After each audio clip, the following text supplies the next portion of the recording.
Hello and welcome to another Robcast Revenge of the Nerd podcast. TV show review edition. Yes, hello everyone. It is Rob Sachetto, your guru of gore, inventor of zombie portraits, and all-around lover of pop culture, especially the horror stuff. Yes, hi, it is me once again, and today I am doing a review of Guillermo Del Toro's Cabinet of Curiosities, and man, as a horror fan, our ship has come in, baby. Yeah, that's right. If you can't tell, I'm very excited about this review.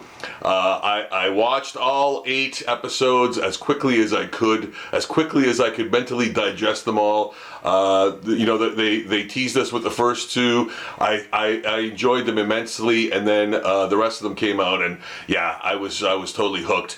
I'm going to get right to the review, and then I'm going to get to a very special, very, very special contest in which you can win this original artwork created just for this video and for Zombie Daily, which you can get a better view of it because it is posted on my Zombie Daily page today in celebration of this actual review. So you can get a better look at it. I'm going to leave the link in the description below to where you can see this on my Zombie Daily page on Patreon, and yeah, you can get a better look at it. It's probably not as great in the video as you'll see it scanned and posted. So let's get right to the review. Man, I love this show right from the get-go. Guillermo Del Toro, if you didn't know who he was, he's the director of so many brilliant films. I'm not really going to get into too much of that right now because there's a lot to cover, so I'm going to get right into it. Guillermo Del Toro comes out at the beginning and introduces each of the 8 segments of the series, each episode, a la Rod Serling in Twilight Zone and Alfred Hitchcock when he had his TV program, and that was fantastic. I love that touch where he comes out and introduces kind of the story and the director of said story, which the first one, the name of it is Lot 36, and it is directed by a longtime director of photography cohort of Guillermo Del Toro, Guillermo Navarro.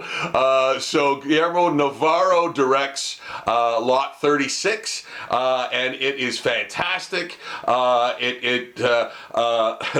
I love this right from the get-go. The Lovecraftian sort of nods to that sort of horror genre, that Lovecraftian horror genre. Practical effects, man, and some CGI in there too, but man, a great story. The only nitpick I had with it was it could have been so much longer. This could be easily a feature or a little mini series in itself. The story had teased so much stuff, so much more stuff that I was like, and that's the sign of a really good show, movie, whatever, is that you want more, and I definitely wanted more out of this one. The only other nitpick I had with this one was, why did the Mexican lady, I believe she was a Mexican lady, Spanish lady, why was she sticking around till the very end? If you see the episode, you'll know what I'm talking about. But it is fantastic. Like, it's so good. I mean, the nitpicks I have are so minuscule. I just have to talk about them. The second vignette, or the second story in the series, is Graveyard Rats. Done by Vincenzo Natali. You might know him from Splice, but most notably from the movie Cube. He actually did the Cube and got royally screwed on that deal, but you can learn more about that by consulting your local internets. Check that out. Yeah, Vincenzo Natali, man, doing Graveyard Rats. Another fantastic entry featuring not Stephen Root, but a guy that's, you know, could be easily Stephen Root. Again, amazing practical effects with the rats, and you have to watch this and realize just how much went into this story with the protagonist digging around in the holes that the rats are leaving and stuff. I'm not going to give away anything else but that. But once again, my nitpick with this one is they again teased a greater Lovecraftian horror, in this segment, and you don't get to see it. You don't get to see what you do see is fantastic. What you do see is amazing, and this is a can't miss episode, like all of them. But man, you just want more. And again, a sign of a great episode. Next one is The Autopsy with F. Murray Abraham. Yeah, F. Murray Abraham is the main character, plays the main character in this one. Man, what an awesome concept. Man, what an awesome and thrilling episode. And what a fantastic ending. And unexpected. I love it. It's so good, guys. Watch it. If you're into horror, this is the dream. This is the cream dream. This is the dream come true of horror fans. They don't pull any punches. They're swearing. This is for adults who love horror. There's no stupid jokes. The people who do these vignettes, do these like this, who are involved in this anthology, are lovers of this genre. Okay, so you're gonna get some amazing results from these people, and you'll see it on the screen.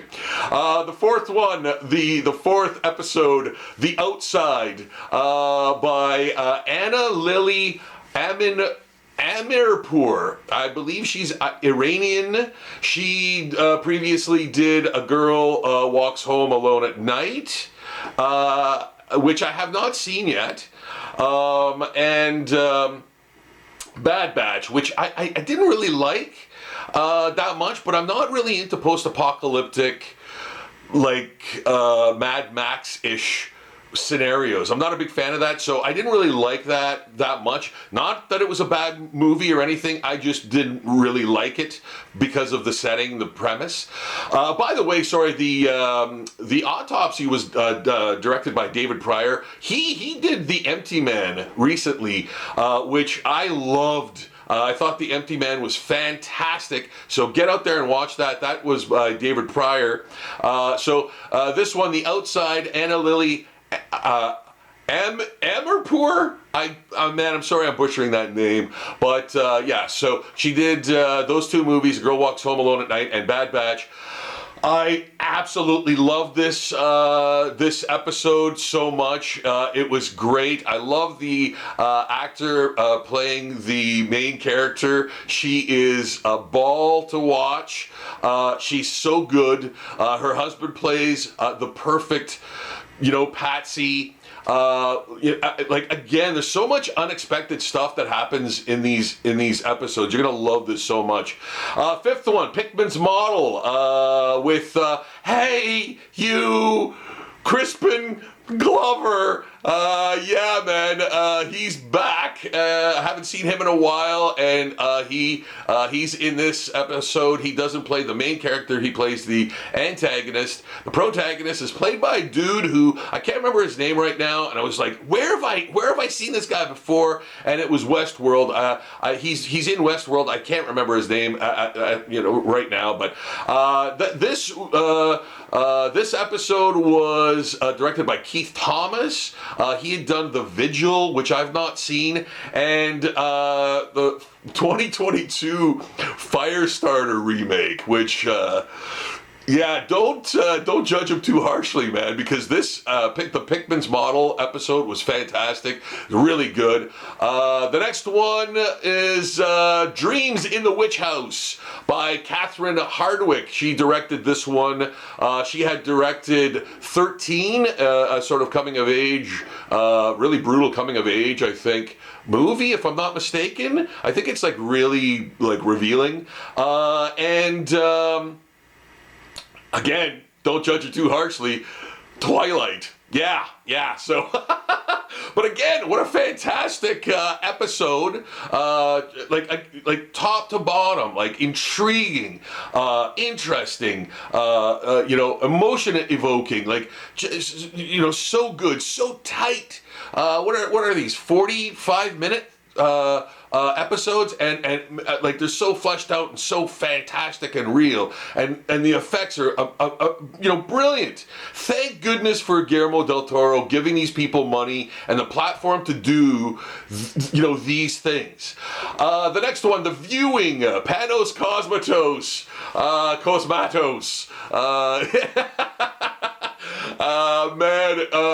He did one of my favorite movies of all time, one of my favorite modern movies of all time, and that's Mandy. He blew this out of the park, man. It was fantastic. You have no idea where this one's going. The mood setting that he establishes in this, like all of his stuff, is so unique. Like you've seen it before, but you haven't seen it before. He's just a master of this type of genre, of that sort of cosmic horror thing, and that just cosmic feeling, that setting that he establishes. And we get to see Peter Weller. You're coming with me, creep. Yeah, RoboCop himself, man. Peter Weller plays the main protagonist in this. I guess antagonist would be more correct. Wonderful, fantastic shock ending. Is it a shock ending? I don't know. You'll have to see for yourself. Watch this show. Watch these vignettes, man. Watch this. Watch this top to bottom, man. You guys will love this. The last one, The Murmuring by Jennifer Kent, who had done The Babadook, which I loved. I own The Babadook. I own Mandy. I own a lot of the movies that I've mentioned here. I own the ones that are available. I would own this series if it were out on video right now, because that's how much I love it. I would find it immediately and own it. So Jennifer Kent, the episode is called The Murmuring. To me personally, this was the weakest one out of all of them, only because it was a very slow, methodical, dark horror that, based on the other entries, I thought it was the odd one out. But that notwithstanding, it is an absolutely fantastic, like, you've never seen anything quite like this before. Given the characters, Andrew Lincoln plays one of the main characters in this, from The Walking Dead. And at first, he plays Rick Grimes. At first, I didn't recognize him, and then I'm like, oh, it's him. So yeah, you'll do that a lot through this series too. There's so much more I could talk about, but I gotta keep it down. I gotta keep it down to like under a certain amount of time, because I don't want to get into huge philosophical debates and talk about it. I just want to do a review. So The Murmuring, Jennifer Kent, she did The Babadook, and a movie called The Nightingale, which I also watched, which was absolutely brutal in a good way. A very stark, a violent film with the main protagonist, a female character, just like kind of like The Babadook as well, in terms of like the mother was the main character in that. I thoroughly enjoyed those films. Like I said, I own the Babadook. If I ever saw The Nightingale somewhere, I would pick it up immediately. It's a fantastic film. Great directors, great stories, great effects. Like, I cannot recommend this series enough. Now, guys, you know my thoughts on this. Here's my thoughts on this.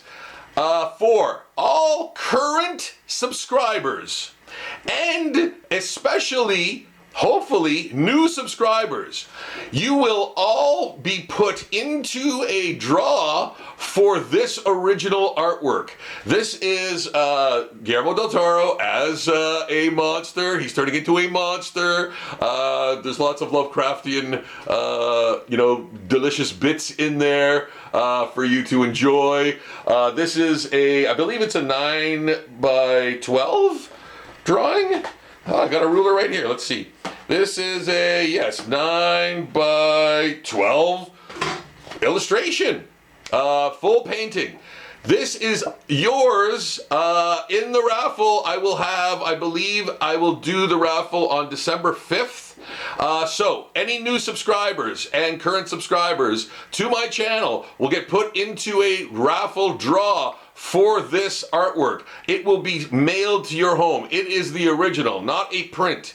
This is the original drawing I've used for the thumbnail here, and you'll see it on my Zombie Daily Patreon page today. When you go to it, I will leave the link in the description below. Guys, I implore you, please subscribe to the channel to win this. And how we're going to work this is, I want you to leave your either Instagram, Facebook, whatever info that I can reach you in the comments. That will be the comment. If you have other comments, please leave them in the comment section. But please leave your contact info, not email address or anything like that, but like tell me where I can reach you. I don't have TikTok, I don't have that platform, but virtually anything else. If I picked you and I can't find you with that, I'll ask you for something else, but if you're picked, you will get this mailed to your house. And I will be glad to do it with your gracious subscription to my channel. Thank you guys so much for watching. I cannot thank you enough. It means everything to me to have you watch my little videos here on my Rob Sachetto Robcast channel. Thank you. Thank you, thank you, and I will see you all again soon. I am going weekly, baby. I want to do a video every week, and I'll keep you up to date with the progress of that, and more giveaways in the future. All right, thanks for watching, guys. I will see you again very soon. Love and best wishes.